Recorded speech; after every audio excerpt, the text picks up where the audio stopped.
नमस्कार. आज आपण आणखी एका तीर्थक्षेत्राला भेट देणार आहोत. हे तीर्थक्षेत्र आहे सोलापूरचे ग्रामदैवत सिद्धेश्वर मंदिर. हे एक प्राचीन आणि जागृत देवस्थान असून ते 12व्या शतकातील संत श्री सिद्धरामेश्वर यांनी स्थापन केले आहे. इथे आल्यानंतर आपलं मन खूप प्रसन्न होतं. आम्ही ज्या वेळेला इथे गेलो त्यावेळेला संध्याकाळची वेळ होती आणि पक्ष्यांचे थवे वरून उडत होते.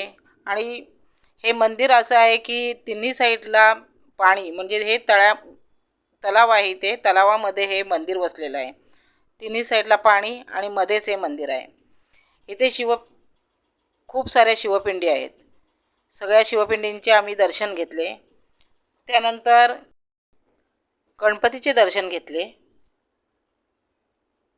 डाव्या सोंडेचा गणपती इथे त्याची स्थापना केलेली आहे. तसेच ही शिवाची मूर्ती, भगवान शिवांची प्रभावी 108 फूट उंच मूर्ती, जी जगातील सर्वात उंच शिवमूर्तींपैकी एक आहे. तिथला हा निसर्गरम्य परिसर जो पाहून आपलं मन खूप शांत होतं. इथे तुम्ही येऊन नक्की भेट द्या. तुम्हाला खरोखरच या ठिकाणचं महत्त्व कळेल. हे जागृत देवस्थान आहे आणि सगळं हिरवगार, आजूबाजूला थंडगार हवा, अशा प्रकारचं हे देवस्थान आहे. मल्लिकार्जुन आणि शिवयोगी सिद्धरामेश्वर यांच्याशी संबंधित हे मंदिर एक सुंदर तलावाच्या मध्यभागी वसलेले असून येथे सिद्धरामेश्वरांची समाधी आहे. या मंदिराच्या 3 बाजूला पाणी, तसेच मंदिराच्या आवारात रुक्मिणी, विठोबा आणि चांदीचा मुलामा असलेली नंदी यांची मंदिरे आहेत. सिद्धेश्वर रामेश्वरांनी सोलापूर शहरात स्वहस्ते 68 शिवलिंगांची स्थापना केली, ज्यांचे केंद्रस्थान हे मंदिर आहे. जानेवारीच्या मकर संक्रांतीला येथे मोठी जत्रा होते. तसेच मध्ये इथे अन्नदान केलं जातं. ही जत्रा सुमारे 5 ते 6 दिवस चालते.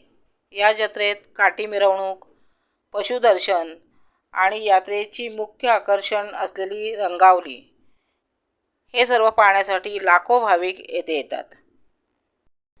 या मंदिरात आल्यानंतर मन शांत आणि प्रसन्न होतं. आता हे कलश जे ठेवलेलं आहे ते तुम्ही म्हणाल एक कलश कसला आहे?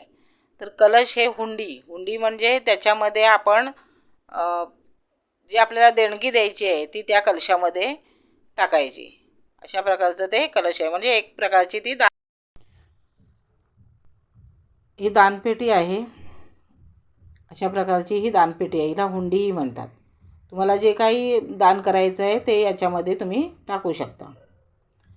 पौराणिक कथेनुसार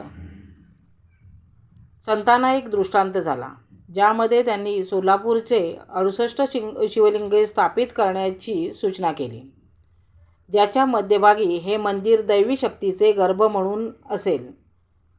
त्यांचे ध्येय भगवान शिव आणि भगवान विष्णू यांच्या अनुयायांमधील आध्यात्मिक दरी कमी करणे आणि भक्तांमध्ये एकतेची भावना निर्माण करणे.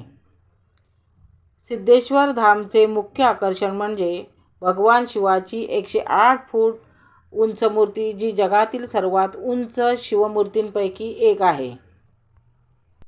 इथे आल्यानंतर आपलं मन भारावून जातं, मनाला शांतता भेटते. तर तुम्ही नक्की इथे भेट द्या. आवडला तर नक्की लाईक, शेअर आणि सबस्क्राईब करा. थँक्यू.